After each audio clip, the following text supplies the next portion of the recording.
કેવું કીધું છે?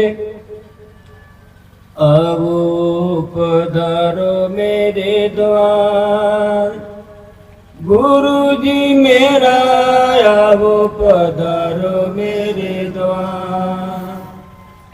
कोई मांगे हाथी घोड़ा, कोई मांगे घोड़ा गाड़ी, कोई मांगे हाथी घोड़ा, कोई मांगे घोड़ा गाड़ी। अपना भक्तो संतोई अपना ऋषि मुनि अपना विषय हूँ मांग्યું? हमने दे दो रे सासु ज्ञान, गुरुजी मेरा आवो पधारो मेरे द्वार। हमने दे दो रे आत्म ज्ञान, सतगुरु मेरा आवो पधारो मेरे द्वार। आओ पधारो मेरे द्वार, गुरुजी मेरा आवो पधारो मेरे द्वार। कोई मांगे वाड़ी बंगला, कोई मांगे हीरा मोती, कोई मांगे वाड़ी बंगला, कोई मांगे हीरा मोती। आज आपणे सतगुरुना शरणमां आया અને એક મહિનાનો આપણે આજે ઘણા ભક્તોએ અમારા ખ્યાલથી કે ઘણા અન્નનો ત્યાગ કરીને પણ બેઠેલા છે। આ વાત બિલકુલ પાકીટ છે। હોળીના સમયમાં આપણા આગળ ગાડિયામાં એક દિવસ ભૂખ્યો રહેતા માણસને તકલીફ થતી, વખાઈતી રાખેલા એક દિવસ લોકો આજે મહિના સુધી અન્ન ત્યાગ કરીને બેઠા, કેટલી મોટી ગહેરી વાત કહેવાય। એટલે ગુરુ પાસે હું કે લેવાયા છે એનો તરીકો છે। हमने दे दो रे ब्रह्म ज्ञान, सतगुरु मेरा आवो पधारो मेरे द्वार। हमने दे दो रे ब्रह्म ज्ञान, सतगुरु मेरा आवो पधारो मेरे द्वार। भक्तों पुकारे तमने, शरणा माले जो हमने। संतों पुकारे तमने, शरणा माले जो हमने। हमने उतारो भाव पार, गुरुजी मेरा आवो पधारो मेरे द्वार। हमने उतारो भाव पार, सतगुरु मेरा आवो पधारो मेरे द्वार। देखो संतोनी ब्रह्म ज्ञान नो तरीको, तमारी अंदर ब्रह्म ज्ञान तो છુપાયેલું છે। જેવી રીતે આપણે અંગોઠી સાપ અનપઢ છે અને આપણે છોકરાને સ્કૂલમાં દાખલ કરીએ તો છોકરું પહેલું ધોરણ, બીજું ધોરણ, ત્રીજું, ચોથું, પાંચમું, છઠ્ઠું કરતો કરતો આગળ ભણવાના તરીકે આગળ बढ़े। 12મી કરી દે ને પછી કોલેજ બી કરી શકે, એવી ડિગ્રી મેળવી શકે।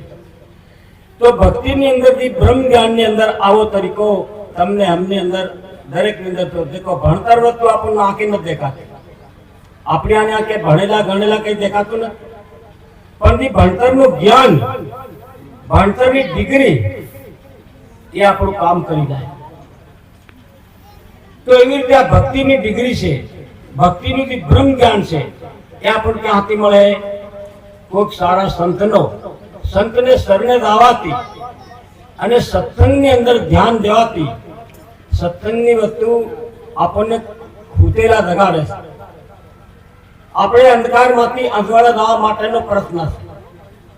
આપણે દરેક તમે અમે બધા અંધારે હતા, અંધકારમાં હતા, પણ ત્યારે સમજનો ગુરુની પાસે આવ્યા અને ભક્તિનું આપણને થોડુંક જ્ઞાન મળ્યું તો આપણી અંદર શું આવ્યું? જે સમજરૂપી ગુલુક હમણાં અત્યારે માઇક ચાલી રહ્યું, પણ એ માઇકનો અવાજ લાઇટનો પ્રકાશ છે। અને સંતોની કહાની સમજાવી છે લાઇટની અંદર કે લાઇટનું ઘર કાં છે, આજ આપણને ખ્યાલ કોઈ નથી. લાઈટનું ઘર કાં બરોબર. હવે લાઈટનું ઘર વતાડ્યું સંતોયાના વાયરની અંદર લાઈટ છે, પણ આપણે ઉપર પલાતવાળ બેટા પણ જે લીટીસ હોય ત્યારે આપણને દેહાય નહીં, શોર્ટ લાગે. તો બહુ દૂર જવા જાય એવું નથી. તો આપણા આત્માનું ઘર તમારું અમારું શરીર, અને એની અંદર જે આપણા ઋષિ મુનિ એક જ તરીકો બતાવ્યો. ગુરુજી આપણને બોલાવે છે, પણ એની અંદર એક ટાસ્ક કરવો બહુ મહાન છે. એક મંત્ર ઉપર હું કે છે સોહમ, સોહમ બોલો બધા. સોહમ, સોહમ, સોહમ, સોહમ, સોહમ, સોહમ, સોહમ. એટલે ત્યારનો મતલબ સોહમ છે ને એ કાળો નથી, ગોરો નથી, લાંબો ટૂંકો જાડો પાતળો નથી. સોહમ તમારી અમારી અંદરથી આત્માના રૂપમાં આપણે સંતો બતાવ્યા પડે. અને સબની અંદર શ્રેષ્ઠ મહાનતા, જ્ઞાન ગણો, ભક્તિ ગણો, નેમ ગણો, એ જાગૃતિ દેવી તે મને અંધારું હોય અને આપણે અંધવાળું કરવા માટે દીવો લગાડી દઈએ તો અંધવાળું થઈ જાય. તો એવી રીતે આપણી અંદરનો અંધકાર દૂર થાય અને સમજરૂપી ગુલુક તમારા અમારા હૃદયમાં સદગુરુના શબ્દાથી વસંતી એનો અંધવાળું થાય. કોઈ બહાર બોલ્યા જાય કે કરવા જાય એવું નથી. તમારા દરેક ની અંદર આ વસ્તુ છે. પણ ત્યાંનો મતલબ હમણાં આપણી મોબાઈલ છે, મોબાઈલ તો બેટરી ઉતરી જાય તો આપણે ચાર્જિંગ કરવી પડે. તો આપણી શરીરરૂપી બેટરી છે, તો ભજનમાં સત્સંગમાં ઉતરી જાય કે સત્સંગમાં જાય ભજન ત્યારે આપણી શરીરરૂપી બેટરી ચાર્જિંગ થાય. એને લઈ આપણે એવી રીતે ધીરે ધીરે આગળ बढ़વા માટે કોશિશ કરવી. देखो આજનો માહોલ બહુ મહાન જેવી રીતે પ્રયાગરાજની અંદર આજે કુંભ લાગેલો, અને એ કુંભ આજે અહીંયાથી કેવી રીતે કે તઈ ગંગા યમુના ને સરસ્વતી તાનો સંગમ છે. ત્યાં આપણે જળની અંદર સ્નાન કરવાથી આપણે પવિત્ર થાય. પબ્લિક ઘણી બધી ફીટાતા, અને તારું શાંત વાતાવરણ નહીં મળે આપણને મળે. જ્યારે આજે ગુરુના શરણમાં આયા, ભગવાન શિવજીના શરણમાં આયા, તપોભૂમિની અંદર આપણે તમે અમે આયા, તો કેટલી શાંતિથી આપણે જ્ઞાનરૂપી ગંગામાં સ્નાન કરી રહ્યા. આ વાત પાકી.